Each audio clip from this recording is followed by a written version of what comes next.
Okay, with that discussion on the markets, and the market still holding well, as our technical analysts predicted, 11,500 has been rejected, but we are just about 27-30 points shy of that. So in a fine spot even now with the advancing stocks, almost double that of declining stocks. Let's start our analysis of results. Thermax is the stock on our radar. It's posted a mixed bag.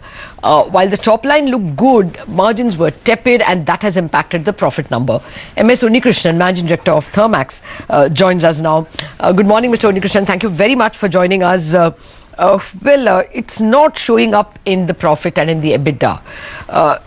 It will trouble investors, as the stocks indicated.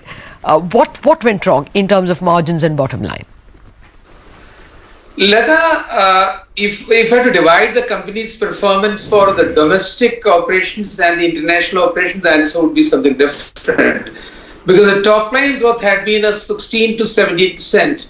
Between India and international, and the EBITDA improvement, or even at the PBT level, it is 36% up for the Thermax Limited standalone. And after accounting for the negatives of the international operations, we have come to a 4.3% improvement only in the EBITDA. And this is specifically on account of our European subsidiaries substantially, which I had already spoken in the last quarter itself when I've seen the first negative. They are working towards the right provisioning to ensure that we'll be out of that. And I'm very confident about that. By end of H1, that would also come back to normalcy. So it is a very strong performance in the current quarter in comparison to what the market would have rated it. Because if I had to analyze the numbers, starting with the order booking, in the last year, in the first quarter, we had a single order from the African continent worth 1,000 plus crores, $157 million. In the absence of that, to do a 1,652 crore is a very good performance in terms of order intake. It is one of the better order intakes for the first quarter for the company. Okay. Similarly, we are seeing also our ability to be, generating revenue out of the carry forward orders. And at 6,420, this is the highest ever carry forward orders of Thermax in the history of the company. So why would I ever even want to look at it as something negative just because my European operations had to be making certain provisions which will come out of that. That's it. Otherwise, it's a good performance, Lata. Okay. Mr. Unnikrishnan, good morning. So you said 6,420 crores is the carry forward orders that you have.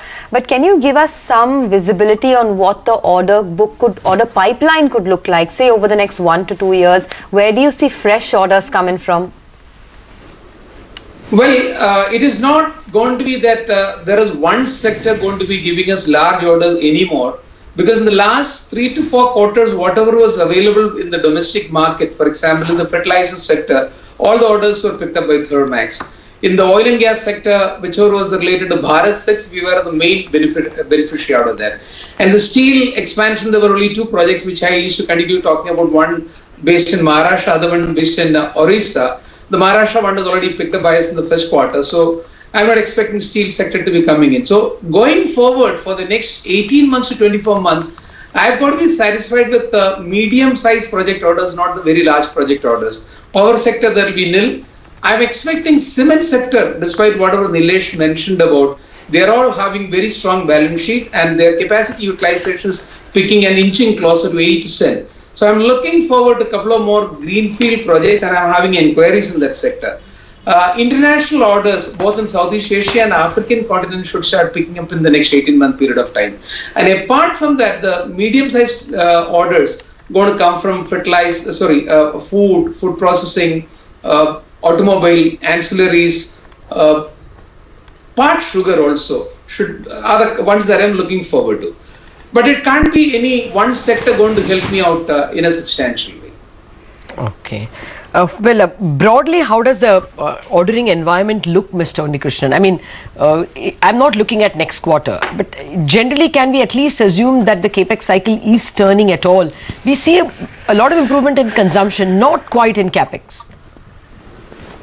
Capex, as Leda is always tell you that there are sets of industries which are consumer facing, where they don't have to worry about the policy movement in the country. They had been investing, but unfortunately they cannot move the needle for companies like us. because the India project size itself is maybe 100 crore to 500 crore.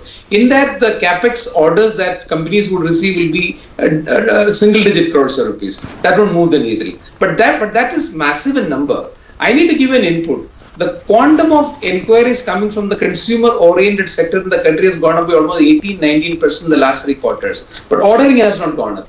And there is one challenge the medium-sized industry is facing, the banking crisis.